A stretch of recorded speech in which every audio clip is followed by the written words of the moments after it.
It's Thanksgiving week, time to count our blessings.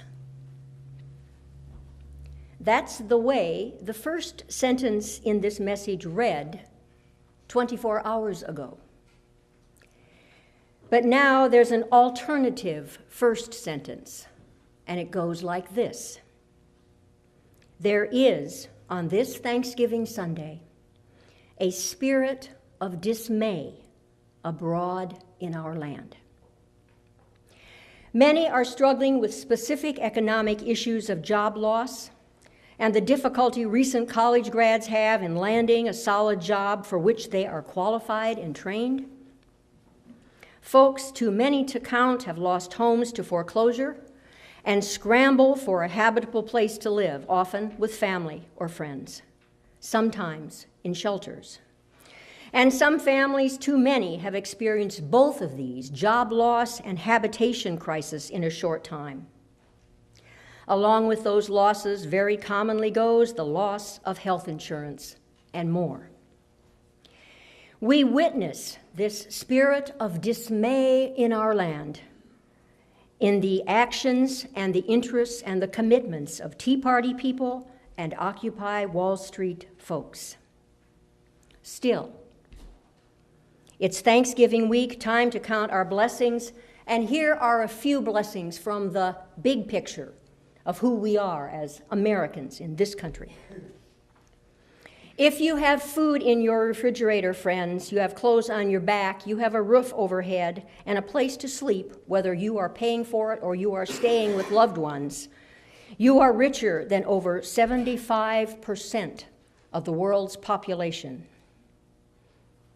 If you can attend this worship service or any other religion-related meeting without fear of harassment, arrest, torture, or death, you are fortunate, because many other children of God, millions around our planet, cannot. If you woke up this morning with more health than illness, and you wouldn't be here if you hadn't, you are more fortunate than the approximately 1 million people who will not survive this week. And finally, if you are among the poorest 5% of Americans, you are still better off economically than 65% of the world's population.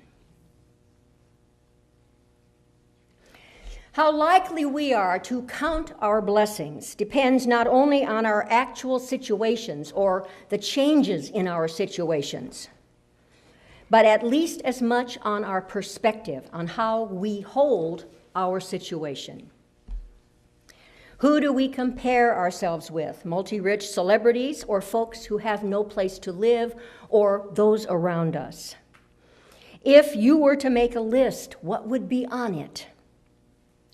Most of us would put family, friends, food, clothing, cars, some more things such as boats and that sort of thing, home and apartment, jobs, health. Most of the stuff on our list, however, if we really took the time to make a list, would be still in 2011, despite our challenges here. Stuff. So if you've lost stuff, or if you've lost other parts, you've lost a job, you've lost a home, does that mean it's time to put gratitude on hold? That's really the heart of what I want to speak to this morning. I want to suggest to you that gratitude is no less important in times of disruption, in times when the spirit of dismay is abroad in the world, no less important than it is in times of abundance. Arguably, the spirit of gratitude, the attitude of gratitude, and the practice of gratitude are even more important in times such as these. Because if you do not give thanks, if we do not give thanks, then what are we waiting for? Our government to help us out, corporations to help us out, the 1% to improve our lot? No, each of us has choices to make, and how we celebrate what we can be grateful for with integrity and honesty is crucial to our spiritual path. It is crucial to the wholeness of our spirituality. So what does Paul say? Well, Paul says he's happy. He celebrates the faith of the folks, the new Christians in Ephesus, and he celebrates their love for one another. And he also tells them that he's praying for them, that he wants to be able to celebrate, and he wants them to be able to celebrate a spirit of wisdom and revelation. Isn't that wonderful? A spirit of wisdom and revelation. He wants them to be able to celebrate hope. He wants them to be able to celebrate awareness of the greatness of God's power. Paul is encouraging his brothers and sisters in Ephesus to give thanks for no thing. Nothing. There's not actually on his list a material thing, except, of course, for the people that he is celebrating, his friends. But his list really doesn't have physical material, doesn't have tangible things on it. And yet he is calling them and us to be thankful. Helen Keller said the best and most beautiful things cannot be seen or even touched. The best and most beautiful things cannot be seen or even touched. They must be felt with the heart. Now, doesn't that remind you of Paul's with the heart? The eyes of your heart enlightened? They must be felt with the heart. And in 2 Corinthians, Paul says, we look not at what can be seen, but at what cannot be seen. For what can be seen is temporary, but what cannot be seen is eternal. Well, the thoughts of Helen and Paul run a bit counter to Black Friday, which is coming up this week. Now, I saw an article in the paper, either Contra Costa Times or the New York Times. Some of you know I go to Starbucks in the morning and I read my own Contra Costa Times and I take a look at the New York Times. It may have been in the New York Times. But the story was about a number of people, most of them interviewed were women, I think there was at least one man, who said they weren't doing Black Friday because they had so little time in their life to spend with loved ones, they were not going to get up at midnight to go out shopping. They wanted to spend not only Thursday, but Friday with those friends and family who may have come into town. Gratitude. The attitude of gratitude, I love that rhyme, and the practice of gratitude is essential to mental, emotional, and spiritual health. I'm going to say it again, and if you take nothing else from these words today, brothers and sisters, take this and share it with others.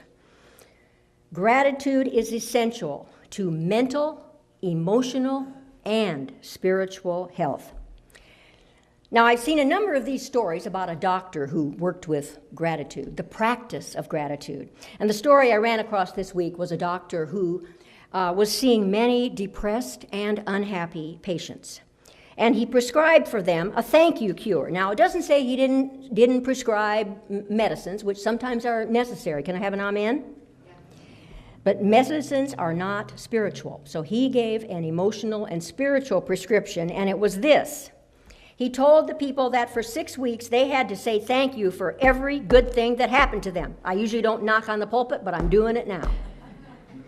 Give thanks for every single thing. Does that mean only the big things? Absolutely not. You've got to be grateful for the little things as well. Now, and he didn't say just do it in your head, just remember to do this. He said, write it down. And I would suggest to you writing it down is crucial, but along with that is when you get a thought, speak it out loud, whether there's anyone there or not. This is an embodied thing we're talking about. Just having it in your head will not have the transformational impact that embodying it and expressing it in some way will have. So that doctor's cure rate was remarkable. Not surprising to us, is it? It was remarkable. An attitude and practice of gratitude is essential to mental, emotional, and spiritual health.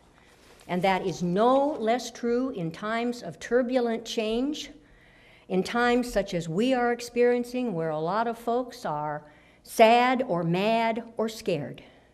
The practice of gratitude is one of the core spiritual modes of empowerment, and if we overlook it, we miss a connection to the power of God and the love of God in our life. Can I have an amen? It's very important. Several years ago, I ran across a poem by W.S. Merwin, who's a former poet laureate in the United States. And I think this poem does a wonderful job of expressing the both and that I'm talking about this morning. I'm not talking about denial of the dark parts of our life and the challenges. I want you to hear that I'm not. I'm not also talking about the power of positive attitude, even though an attitude of gratitude is kind of a relation, it's a relative to it. But when we say the power of positive thinking, we tend to kind of want to deny all the sadness. I'm not saying to deny the sadness.